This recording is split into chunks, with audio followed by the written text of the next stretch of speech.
તમારે આગળ વધવું હોય ને તો પાછળ કંઈક મૂકવું, છોડવું પડશે.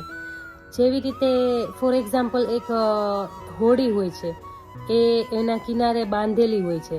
હવે હોડીને તો ચાલવું જ હોય છે અને એને એવું લાગે છે કે મને કોઈ ચલાવે છે, કેમ કે પાણીના વહેણના લીધે એ થોડી હલતી હોય છે.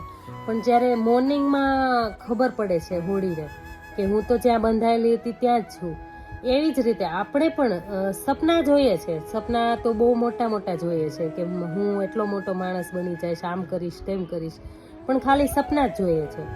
તો સપના જોવા એ અલગ વાત છે અને એને અમલ કરવા એ પણ અલગ વાત છે.